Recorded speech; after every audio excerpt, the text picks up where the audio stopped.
que vamos a revisar salió publicado en el New England Journal of Medicine en agosto 28 y es el estudio MasterDAT que básicamente considera la terapia antiplaquetaria dual después de una intervención coronaria percutánea en pacientes con alto riesgo hemorrágico. El autor principal es el doctor Marco Valgimigli. El doctor Marco Valgimigli es italiano. Él se formó como médico y médico internista en la Universidad de Bolonia. Posteriormente hizo estudio en cardiología y un PhD en cardiología intervencionista en el Erasmus Medical Center de Rotterdam y actualmente trabaja en la Fundación Cardiocentro Ticino en Lugano, en Suiza. El doctor Marco pues ha sido una autoridad en todo este tema de la antiagregación plaquetaria en el marco de la intervención coronaria percutánea, así como en el estudio de los diferentes dispositivos como tal de intervención para este grupo de pacientes. El sitio de publicación, pues todos sabemos, es el New England Journal of Medicine con una H-Index de 1030 que lo categoriza como una revista científica categoría Q1 con un aumento creciente en el volumen y la importancia de las publicaciones, especialmente en los últimos 10 años.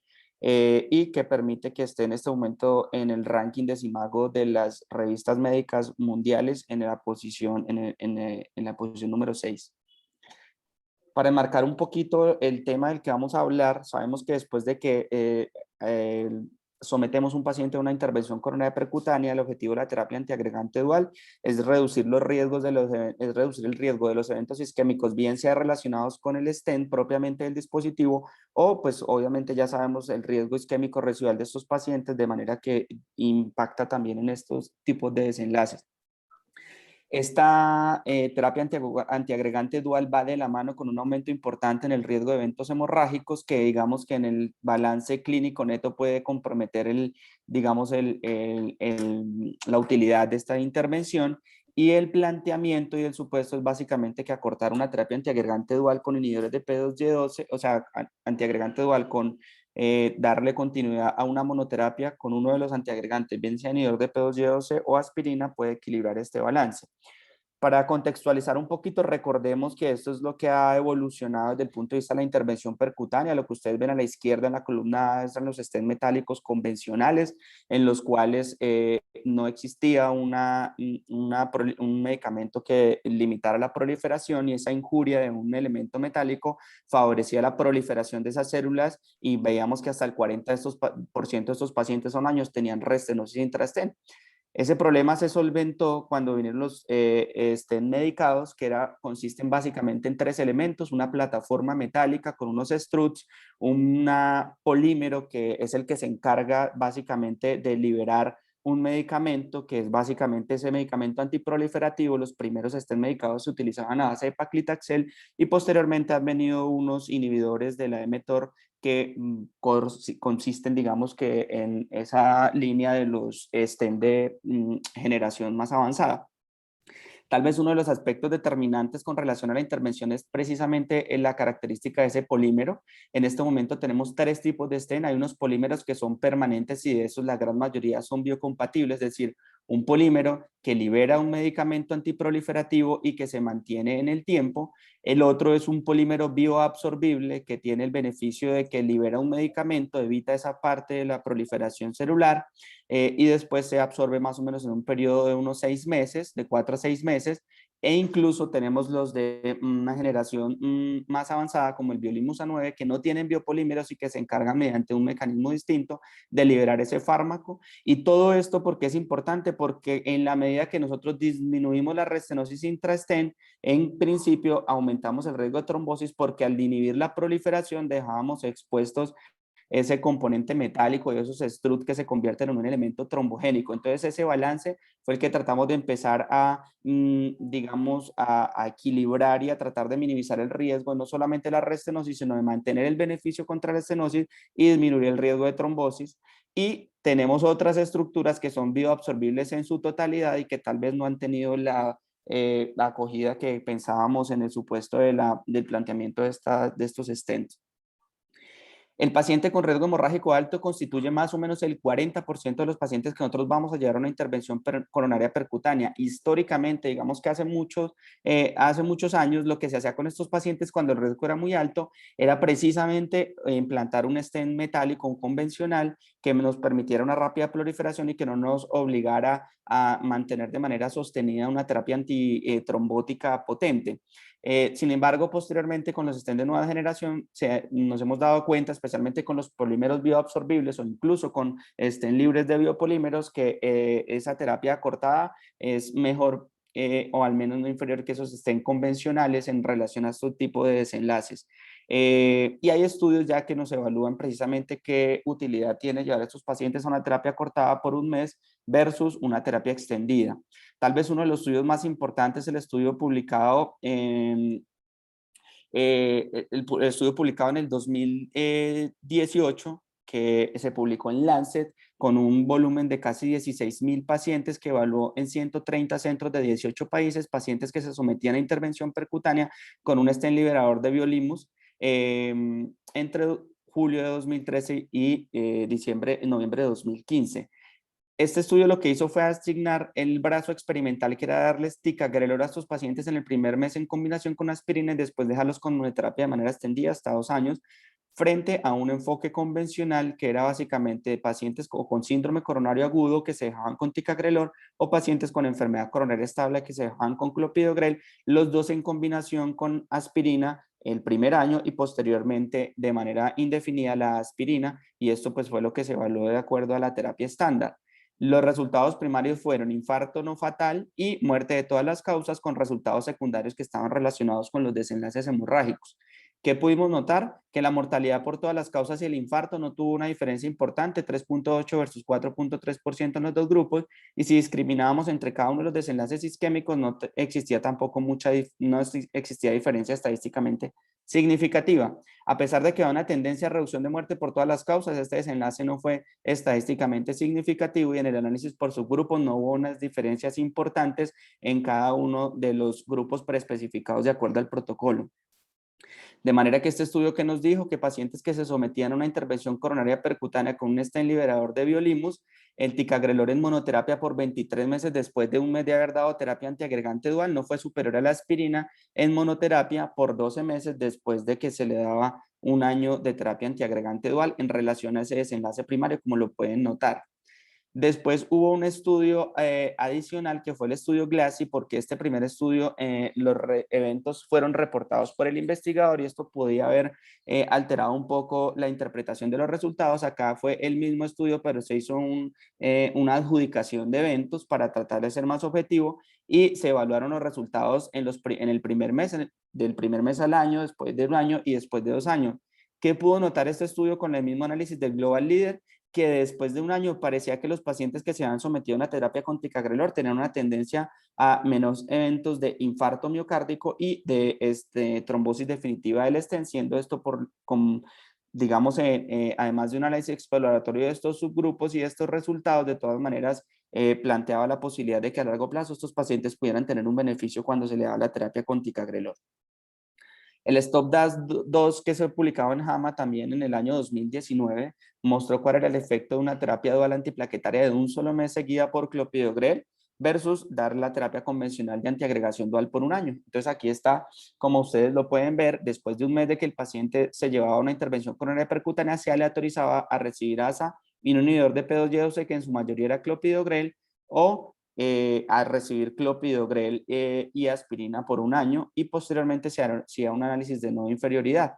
Lo que mostró fue que para un resultado primario, que era, entre otras cosas del estudio, una combinación de eventos isquémicos y también de eventos hemorrágicos, mostró que no solamente no era inferior, sino que tenía una significancia para superioridad con relación a los resultados en este grupo de pacientes a la evaluación a 360 días.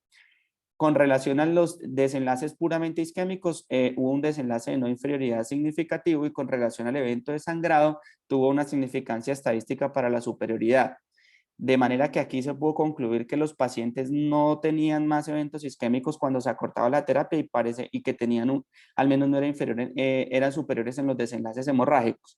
Sin embargo, hay una consideración muy interesante con el STOP-DAT 2, que fue un análisis que salió publicado en Circulation de este año, que nos mostró cómo fue el proceso para involucrar a estos pacientes, porque recordemos que esta asignación era abierta, y a juicio como tal del tratante se asignaba a los pacientes a recibir la terapia. Y fíjense ustedes que los pacientes que fueron involucrados tenían un desenlace de resultados primarios que fue del 4.5%, muy distante a lo que pasaban los pacientes, tanto que no eran elegibles como aquellos que eran elegibles, pero que a criterio del médico no se incluyeron en el estudio. Mensaje: probablemente los pacientes que se involucraron en el STOP-DAT pues eran pacientes que tenían menos riesgo tanto de eventos isquémicos como de riesgo de eventos hemorrágicos, de manera que esta consideración con relación al impacto de ese tipo de selección de pacientes nos plantea la posibilidad de que este perfil de pacientes no era justamente el que uno busca en la, digamos, cuando uno busca un paciente con alto riesgo de sangrado.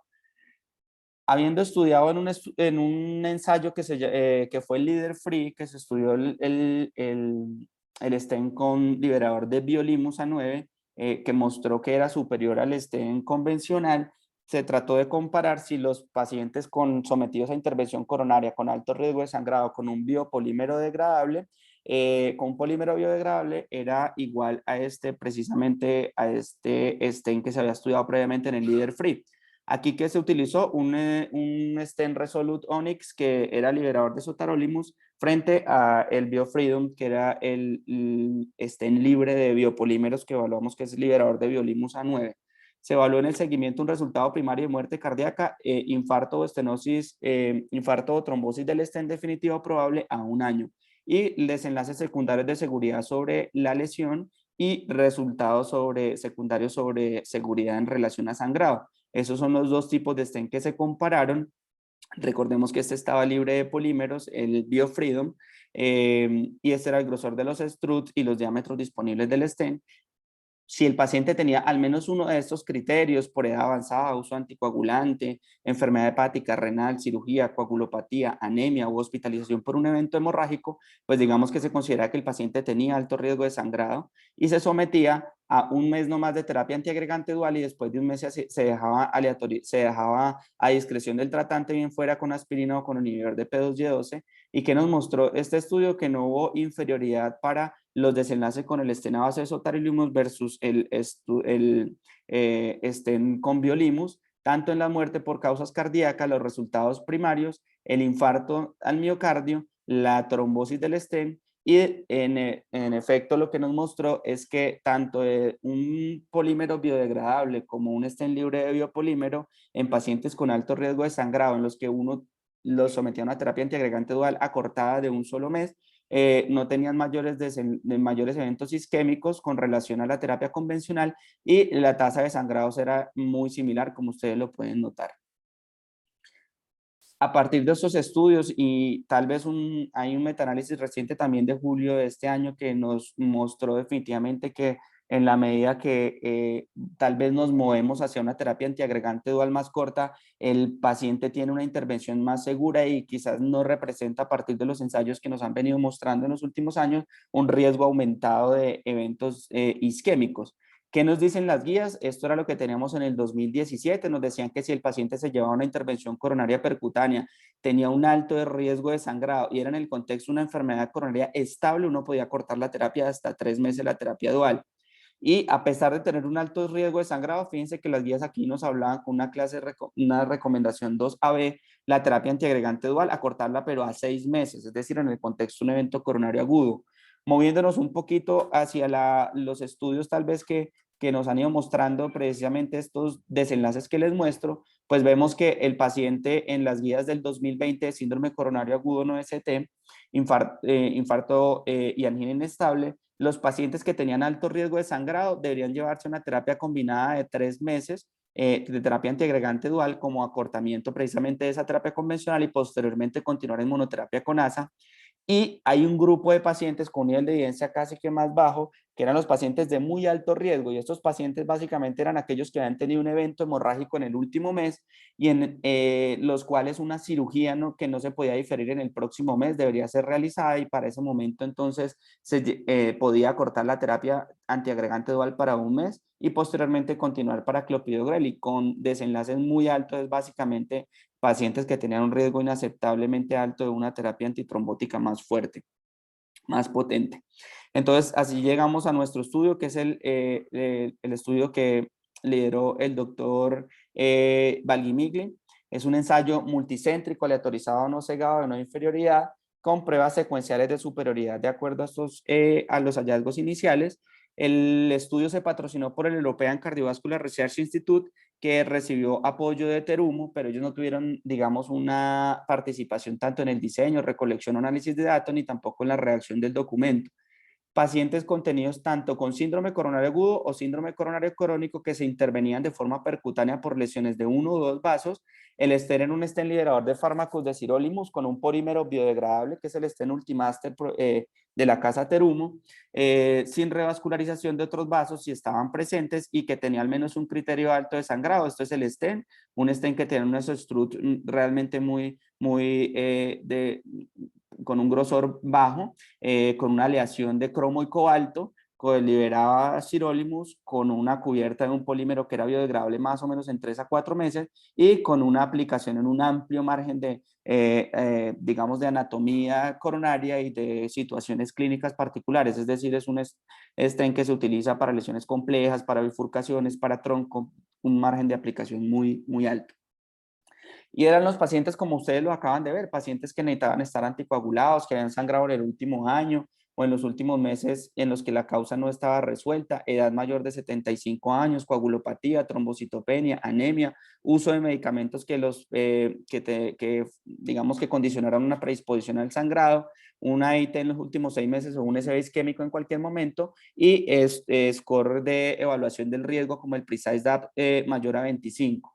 Estos eran los criterios de inclusión al momento de la realización del procedimiento, y después de un mes, cuando ya se iba a autorizar el paciente, debía estar al menos una semana recibiendo antiplaquetarios y que no haya tenido ni un evento hemorrágico ni de sangrado en ese mes. Pacientes que no se trataran con el Ultimaster eran excluidos, o pacientes en los que se trataba o trombosis o restenosis intrasten en los últimos 6 meses, o que en algún momento hayan recibido tratamiento con un stent bioabsorbible. Este era el proceso. Los pacientes se consideraban con alto riesgo de sangrado, se trataban con este stent sin restricción para la situación clínica, cosa que pues tiende a darle una fortaleza al estudio, puesto que eran pacientes con anatomía compleja, con estados de infarto agudo del miocardio de Killip 2 para adelante, podía estar en choque cardiogénico incluso, es decir, un margen clínico de presentación muy amplio. Y se aleatorizaba con un sistema de asignación abierta a una terapia abreviada o estándar de acuerdo a una aleatorización basada en un sistema web. Estos pacientes estaban libres de eventos isquémicos o hemorrágicos y no tenían sangrado activo, y no se iban a llevar a otro procedimiento de revascularización, y se estratificaron por 3 variables, que fue por el sitio de reclutamiento, si estaban o no requerían anticoagulación oral, o si habían tenido un infarto previamente en el último mes. Se aleatorizaba a los 2 brazos, un brazo abreviado en el que se descontinuaba de manera inmediata la terapia, y un brazo estándar en el que el paciente se llevaba a 6 meses, como lo dicen las guías, o si recibía anticoagulante, tenía indicación por anticoagulación, se llevaba hasta 3 meses para quedar con terapia antiagregante dual más anticoagulación por 3 meses en pacientes que tenían indicación. Se seguían por hasta 11 meses después con monoterapia, es decir, un año después de la intervención, y están las visitas programadas de seguimiento al día 60, 150 y 335. Entonces, así se continuaba por 6 meses. Los pacientes con terapia estándar se continuaba para hasta 3 meses máximo en el paciente que recibía anticoagulante oral, y la monoterapia después se dejaba a discreción, o bien sea un inhibidor de P2Y12 o aspirina. El inhibidor de P2Y12 fue el más utilizado. Estos eran los puntos primarios, los de desenlaces, un evento que se llama los eventos clínicos adversos netos, que era un compuesto de muerte de todas las causas, infarto, SB, o sangrado mayor definido por la clasificación BARC de 3 o 5. Eventos cardíacos, los que conocemos de MACE, eventos cerebrovasculares o cardíacos adversos mayores, que era un compuesto de muerte de todas las causas, infarto y stroke, y que tuvieran un sangrado mayor o clínicamente relevante no mayor, que ese es el BARC tipo 2, 3 y 5. Estos eran los secundarios, pues individualizar cada uno de los desenlaces isquémicos, la muerte cardiovascular y no cardiovascular, trombosis del stent definitiva o probable y todos los tipos de evento de sangrado. O sea, se hizo un diseño jerárquico para probar si esa terapia comparada con la estándar debería ser no inferior con respecto a los desenlaces netos, a los desenlaces MACE, y para el desenlace de sangrado se evaluó mediante un protocolo de intención a tratar para superioridad. Eso se evaluaba por una diferencia acumulada de 335 días luego de la intervención coronaria percutánea. Cuando uno evalúa estudios de no inferioridad, evalúa cuál es el exceso máximo de riesgo aceptable para los intervalos de acuerdo a los resultados esperados, y para eso tenía que excluir al menos por debajo del 3.6% para eventos clínicos adversos netos y 2.4% para MACE, y obviamente como era superioridad, 0% para eventos hemorrágicos. Entonces, el N muestral se calculó en 4100, que le daba un poder de 90% para demostrar no inferioridad en NACE, asumiendo una incidencia acumulada de 12%, un 80% para no inferioridad en MACE y un 90% para superioridad en desenlace de sangrado mayor o clínicamente relevante. Esto es asunción a partir de los estudios previamente realizados con esas tasas de eventos tanto NACE como MACE y de sangrado. Calculando una pérdida estimada del 5%, se subió la muestra a 4.300 pacientes. En los análisis de no inferioridad se hizo por protocolo, es decir, se involucraron dentro del análisis todos los pacientes que completaron el estudio, y en los pacientes con desenlace de sangrado, como era para evaluar superioridad, se hizo por intención a tratar, que fue todos los pacientes enrolados dentro del el brazo, así considerando también las pérdidas. Se hizo una diferencia en la incidencia acumulada de 335 y se elaboraron curvas de Kaplan-Meier para los resultados primarios y específica para el tercer resultado. Estos fueron los resultados de los pacientes desde el 2017 hasta el 2019. En total, 5.204 pacientes en 140 centros de 30 países, se aleatorizaron 4.579. En promedio, los pacientes se aleatorizaron a los 34 días y más o menos en ese momento se suspendió la terapia para el brazo abreviado. Eran pacientes que tenían una edad media por arriba de los 75 años, había una carga de comorbilidades alta, como era de esperarse en un paciente que suponíamos un alto riesgo de sangrado, enfermedad renal crónica, diabetes, insuficiencia cardíaca, historia de eventos cerebrovasculares, y una cosa bien interesante es que el 36% de los pacientes en promedio tenía indicación además de anticoagulación oral, lo cual pues es un brazo que cuando ustedes revisan más o menos el porcentaje de pacientes que se llevan a PCI que requieren además anticoagulación en general, es más o menos el 8%, del 8 al 10%. En este grupo de pacientes de alto riesgo tenemos hasta el 36% en este estudio. Y fíjense que la mitad de los pacientes nomás fueron por síndrome coronario agudo y la otra mitad por enfermedad coronaria estable. Estos fueron los pacientes aleatorizados y se midieron los datos a un año. Fíjense lo que les hablaba, un promedio de edad de 76 años, 32% de pacientes diabéticos, 76% hipertensos. Entonces esto denota que eran pacientes con una carga de comorbilidades importante. Fíjense que el 37% en el grupo de intervención y 35% en el control en la terapia estándar tenía indicación de anticoagulación oral, y el 50% de estos pacientes se intervinieron en el marco de una enfermedad coronaria estable. Cuando hablamos de los desenlaces primarios y secundarios, en el análisis por protocolo de los dos enlaces primarios, pues hubo una demostración de no inferioridad para la intervención con la terapia estándar, y para el evento secundario, el evento primario evaluado con el análisis de intención a tratar para desenlaces hemorrágicos mostró que tenía superioridad con una reducción aproximadamente del 32% de los eventos hemorrágicos. Esto es básicamente lo que uno puede resumir de los desenlaces primarios, 4.579 pacientes en los que una terapia abreviada se tradujo en 7.5% de eventos adversos clínicos netos y 7.7% en el grupo estándar con una P para no inferioridad menor a 0,01. Con muerte para todas las causas, hubo un análisis también de no inferioridad para los desenlaces isquémicos y con relación a los sangrados, 6.5 versus 9.4% con un desenlace estadístico para superioridad. Eso es un aspecto bien importante para los estudios de no inferioridad que hay que analizar desde lo metodológico, puesto que siempre digamos que se asume un número esperado de eventos en los brazos de las intervenciones y en este caso el número de eventos fue más bajo. ¿Y eso qué implica? Implica que el margen y el intervalo se amplía en el que yo puedo mostrar no inferioridad, de manera que yo no podría con un volumen mayor de pacientes o esperar que algunos modestos incrementos en algunos desenlaces, sobre todo de tipo isquémico, no se puedan presentar en esta intervención. Entonces, eso es básicamente un aspecto metodológico, puesto que hay un valor preespecificado, como ustedes los ven acá, para los dos desenlaces, que se recalcula de acuerdo al porcentaje de presentación con relación a los desenlaces observados en el estudio y para eso se recalcula precisamente ese valor. Y lo que ustedes pueden notar acá es que para los dos eventos hubo un exceso de riesgo de 1.3%, de 1.5%, que está por debajo del umbral de la no inferioridad. Con relación a los desenlaces secundarios, fíjense que digamos que en general para los desenlaces isquémicos no hubo diferencia y con relación a los desenlaces de tipo hemorrágico para los diferentes tipos de sangrado, hubo un desenlace de superioridad que estuvo jalonado fundamentalmente por los sangrados BARC tipo 2. Recordemos que los BARC tipo 2 se consideran como sangrados no mayores clínicamente relevantes, sin diferencias en las otras escalas de clasificación precisamente de este sangrado. Entonces, cuando uno compara el 7.7 versus el 7.5%, no hubo una diferencia importante con una P significativa para no inferioridad, así como en los eventos MACE, como lo pueden notar, del 6.1 al 5.9, y una diferencia de 9.4 a 6.5 en los desenlaces de tipo hemorrágico en este tipo de pacientes.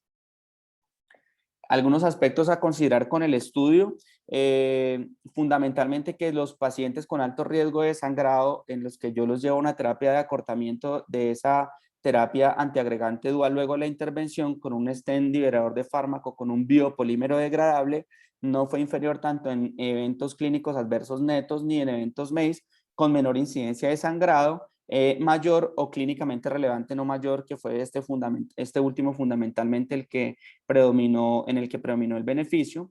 Los resultados secundarios son similares en los dos grupos. Hubo una tasa más baja de eventos hemorrágicos en este tipo 2 de 4.5 a 6.8%. Una cosa bien interesante es que cuando ustedes vieron la tabla en el análisis por protocolo y en el análisis por intención a tratar, no hubo una diferencia importante, puesto que la adherencia al manejo y al seguimiento de estos pacientes fue muy, muy buena.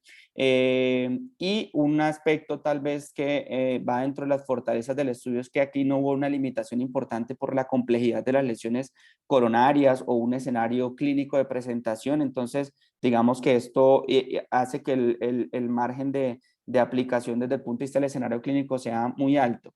Una cosa bien interesante es que tal vez porque el diseño del estudio pues está hecho hace varios años, pero lo que uno ve es que comparado en el MasterDAP, esa terapia combinada de antiagregación con anticoagulación oral, pues es más prolongada de lo que recomiendan actualmente las guías. Recordemos que actualmente pues vemos que la triple terapia como tal, que es terapia antiagregante dual con anticoagulación, se recomienda en la primera semana tal vez con un consenso de expertos y de ahí en adelante seguramente no hay escenarios en los que los pacientes se lleven a triple terapia por arriba de un mes.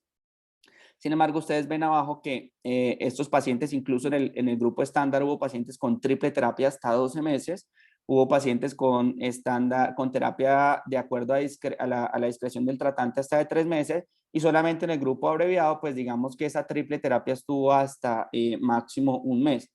Esto le podría llevar uno a suponer que el paciente con terapia estándar estaba expuesto a un mayor riesgo de sangrado. Sin embargo, hay un artículo publicado en Circulation, un subanálisis de este grupo, que habla específicamente de la población sometida a anticoagulación oral.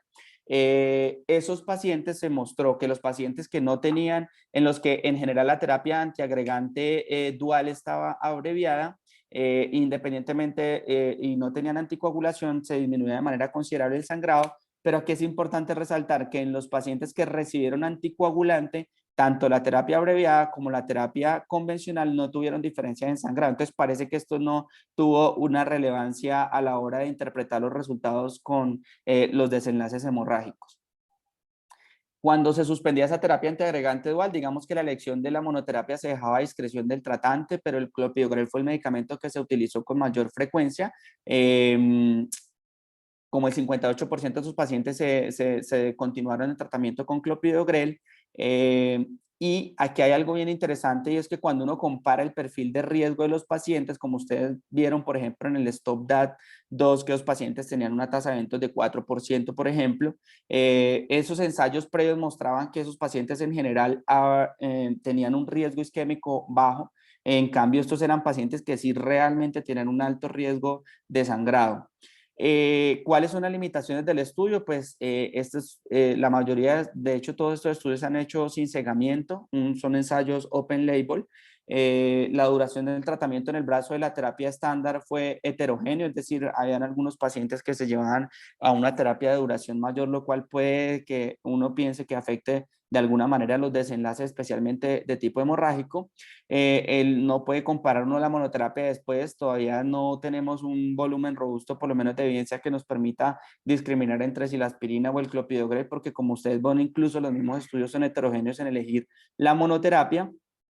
Eh, pues de que de todas maneras estos pacientes estuvieron expuestos a una carga de terapia antitrombótica mayor, sobre todo en el brazo de los pacientes anticoagulados, pero como lo digo, el subanálisis nos mostró que no hubo una diferencia importante, al menos en los anticoagulados. Y no sabemos, pues estos son pacientes muy seleccionados, tienen alto riesgo de sangrado y no sabemos si utilizar estén distintos al Ultimaster, que está hecho a base de un polímero biodegradable, pues no sabemos si podremos extrapolar esto o si definitivamente estos resultados son solamente aplicables para este tipo de stent. No se incluían pacientes con restenosis intrasteno trombosis de stent, y esa incidencia de los eventos MACE y NACE es mucho menor de lo esperado, lo que permitía los márgenes amplios para la no inferioridad, como lo expliqué. Por tanto, no podemos desestimar la probabilidad de un modesto incremento de los desenlaces isquémicos. Finalmente, la conclusión del estudio es esta. En este estudio, para pacientes con alto riesgo de sangrado que se someten a PCI con implante de un stent medicado con polímero biodegradable, descontinuar la terapia antiagregante dual a los 34 días de una intervención no fue inferior a continuarla por un tratamiento, digamos, por un promedio de 6 meses con relación a los eventos NACE y MACE, y se asoció con una incidencia menor de sangrado mayor o clínicamente relevante no mayor. Estos son los mensajes finales. El uso de la terapia antiagregante ha sido estándar para el tratamiento de los pacientes sometidos a una intervención con un stent medicado, pero hemos notado que los stent, especialmente de tercera y cuarta generación, han minimizado de forma considerable el riesgo de trombosis del stent mientras mantienen esa propiedad antiproliferativa con la que precisamente nacieron. Y definitivamente el equilibrio entre el beneficio sobre los desenlaces isquémicos y el riesgo de eventos hemorrágicos debe debe evaluarse para intervenir a nuestros pacientes, puesto que en algunas cortes se reporta que llega a ser hasta el 40% de todos los pacientes que yo someto a una intervención coronaria percutánea en los diferentes escenarios.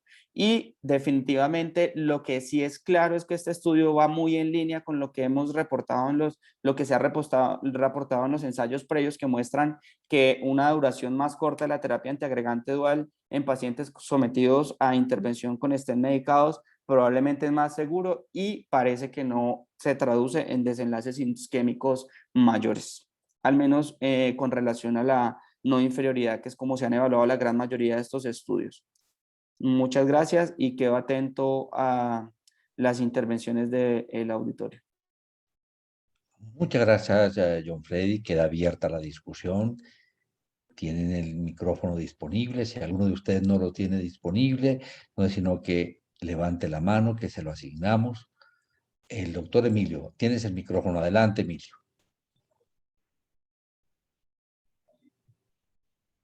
Adelante, listo, Emilio. Adelante, oímos.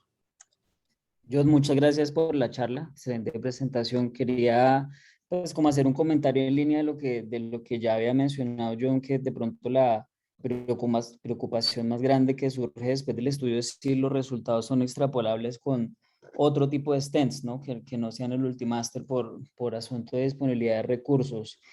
Y lo otro es que más allá de eso, en los desenlaces de sangrado, uno que los sangrados más graves, los BAR 3 al 5, si no fueron muy distintos entre los dos grupos. Entonces, pues, pudiera ser que estos sangrados no tengan que ver tanto con las particularidades de la terapia antiagregante y demás, pero pues sí esto pues de todas maneras siempre está en la cima de la discusión de los eventos de sangrados.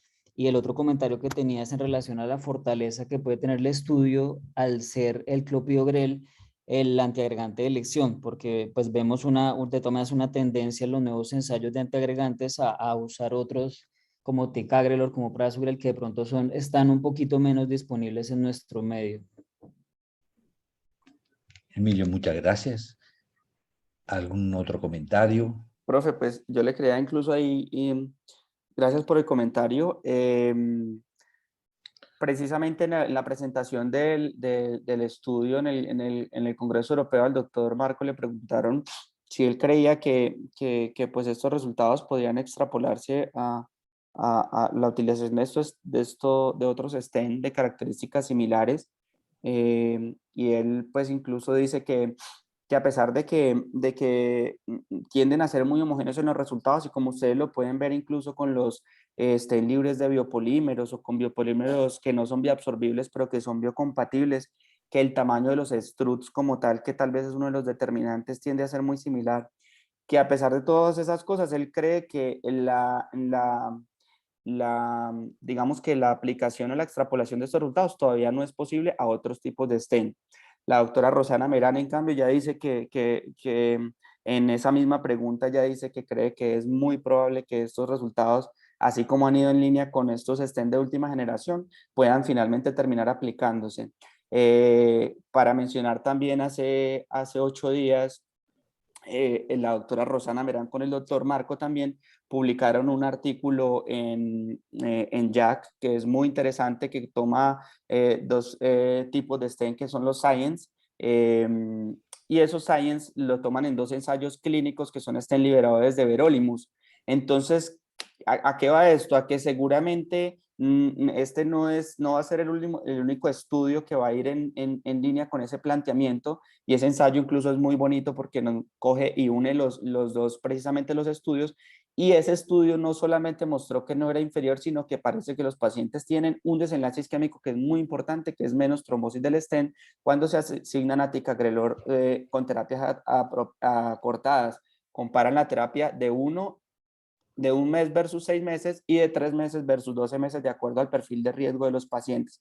Entonces, digamos que más que se pueda extrapolar, yo creo que es que todos esos estudios seguramente van a terminar reunidos, a pesar de que ya están en un metaanálisis, pero van a terminar reunidos con estos nuevos estudios en un nuevo metaanálisis, y seguramente van a ser aplicados a los stent de nueva generación. Y con relación a lo del sangrado, sí, realmente los desenlaces con relación a este tipo de eventos, pues no fue muy distinta, y uno mira, estuvo básicamente comandada por desenlaces de tipo sangrado clínicamente relevante no mayor, y eso puede también ir de la mano con intervenciones un poco más seguras, ¿no? Parece que esos pacientes también en el tiempo sangran un poquito menos con relación a los demás, a pesar de que se han catalogado como alto riesgo de sangrado, y precisamente ahí también viene una consideración con la cointervención de estos pacientes, con qué tanta precaución se tiene una vez que usted catalogó a un paciente como un alto riesgo de sangrado.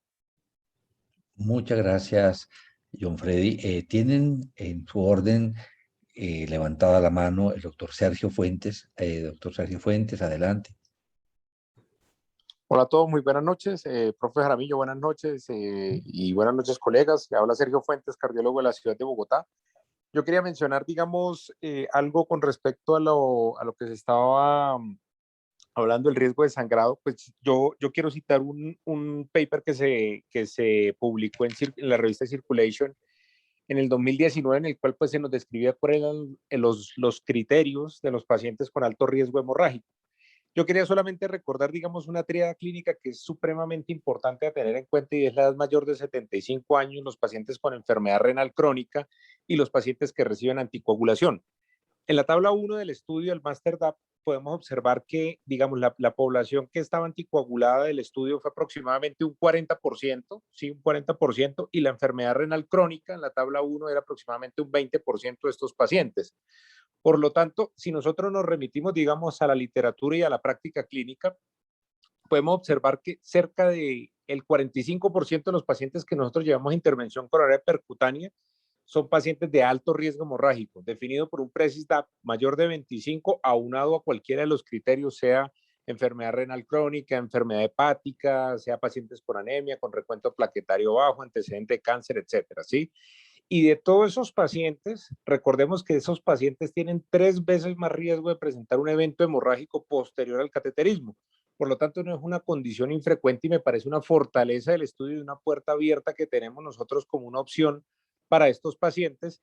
Y también ver que si nosotros vemos toda la casuística de los estudios que se han realizado en los últimos 10 años de terapia antiplaquetaria, lo que se busca precisamente es excluir este grupo de pacientes de alto riesgo hemorrágico, porque los desenlaces indiscutiblemente pues, van a ser, digamos, a favor de sangrados de cualquier tipo, sea BAR3, 5, de los que sea. Entonces me parece que la fortaleza del estudio es que precisamente estamos seleccionando a los pacientes que más tasa de sangrado, más, digamos, más complicaciones en la práctica clínica nosotros vemos, y eso sí es a tener en cuenta muy importante. Por lo tanto, yo sí consideraría que los siguientes estudios que se deben realizar específicamente son los pacientes con enfermedad renal crónica, pacientes anticoagulados por cualquier condición, sea enfermedad tromboembólica, sea por fibrilación auricular, y en los pacientes mayores de 75 años. Me parece que ese es el target, digamos, de población que tenemos que ver de ahora en adelante y lo que esperaremos ansiosamente en el tiempo para ver cómo nos va con estos pacientes.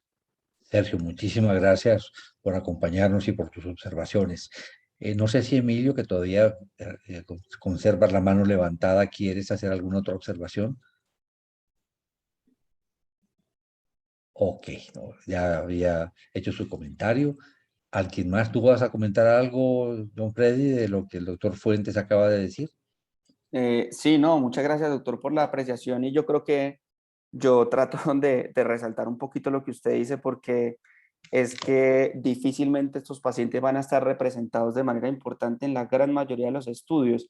Y fíjese que incluso esos estudios como el STOP-DAT, que uno ve que a discreción excluyeron una cantidad importantísima de pacientes con una tasa de eventos mucho más altos, pues es decir que estos son pacientes realmente con un alto riesgo de sangrado y son pacientes realmente enfermos que tienen anatomía compleja. La intervención sobre el tronco, hay una tabla en el apéndice muy interesante que muestra las características anatómicas de riesgo de estos pacientes, y hay una proporción importante de pacientes que tienen una anatomía coronaria de alto riesgo. Es decir, hay un espectro clínico de presentación. Fíjense nomás que el promedio de estos pacientes de 76 años, y pese a que ese fue tal vez digamos que uno de los principales factores que se estableció como riesgo de sangrado, el PRECISE-DAP, la enfermedad renal, y el uso de medicamentos no fue despreciable en estos pacientes con relación a los que aumentan el riesgo de sangrado. Entonces, eso va a que probablemente de este estudio con seguridad van a ver su análisis con estos, precisamente con estos grupos particulares de población, y que yo creo que le da mucho peso a un paciente con un alto riesgo isquémico. Y algo muy importante es que cuando uno elige un paciente con un alto riesgo de sangrado, digamos que el reto con relación a la intervención es que casi que necesariamente esto va de la mano con que el paciente tiene un alto riesgo isquémico. Entonces es un ejercicio que se vuelve un poquito más complejo, pero yo creo que este estudio me parece muy interesante y resalto lo que dijo el doctor de la carga de morbilidad de estos pacientes y el riesgo real de eventos adversos. Muchas gracias, John Freddy. Osvaldo, tú tienes la mano abierta, levantada. Adelante. Hola, profe, buenas noches. Adelante, Bueno, Osvaldo. primero felicitar a John Freddy por la presentación, muchas gracias. Yo creo que tocó los puntos claves que uno siempre enfrenta en la terapia antiplaquetaria dual. Yo tengo dos comentarios. El primero es más un comentario que ya lo han mencionado, creo que todos, sobre la validez externa del estudio, y el segundo es una pregunta.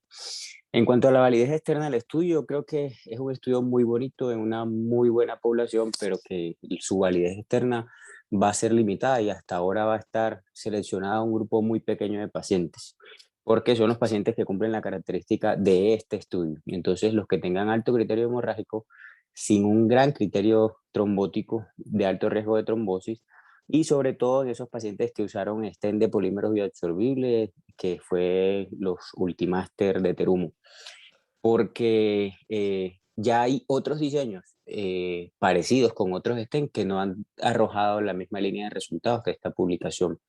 El otro comentario con respecto a la validez externa es que la mayoría de estos pacientes tenían enfermedad crónica estable y no se presentaron en el evento, en el escenario de un síndrome coronario agudo. Y en este congreso se presentó también el Stop DAP de pacientes con síndrome coronario agudo, donde la terapia, los resultados no fueron favorables en acortar la terapia en los pacientes que tenían síndrome coronario agudo nada más. Entonces, queda la duda si esto lo vamos a poder hacer en la población con síndrome coronario agudo. Ese es como el comentario que tenía sobre la validez externa. Y sobre la pregunta, el estudio se reflejó mucho en la parte del riesgo hemorrágico, pero yo quería saber, John Freddy, porque no sé si lo omití en la publicación, si ellos consideraron los altos riesgos trombóticos dependientes de la intervención. Entonces, por ejemplo, esos riesgos que conocemos que asocian al mayor riesgo de trombosis y que, es lo que necesitan que permanezca la terapia antitrombótica, como por ejemplo que la longitud de los stents sea más de 35, que tengan stent en la bifurcación, que tengan un stent en la descendente anterior proximal. Si se tuvieron en cuenta esas características relacionadas con el procedimiento para el análisis de los datos. Muchas gracias. Gracias, Gracias, Osvaldo. Osvaldo. Adelante, John Freddy. Gracias, profe. Bueno, con la primera consideración, pues digamos que no era que la mayoría fueran enfermedad coronaria estable, era prácticamente la mitad y la mitad, o sea, eran 50 y 50% eran coronarios agudos en el marco de la angina inestable, infarto sin y con elevación del ST, o sea, eran más o menos la mitad. El estudio que usted menciona lo presentaron, que es el Stop That Clear, que es precisamente ese subgrupo de pacientes con eventos coronarios agudos, y como usted menciona, pues a pesar de que sigue siendo pues un análisis a posteriori, pero sugiere eso que precisamente es el temor que uno tiene con estos pacientes, que es cuál es el riesgo realmente de eventos isquémicos al acortar la terapia en escenarios donde está demostrado, y por eso ustedes miran las guías que antes eran, o sea, acortar la terapia es acortarla 6 meses, fundamentalmente basado en ese riesgo isquémico y no solamente relacionado con el dispositivo, sino el riesgo isquémico residual de estos pacientes.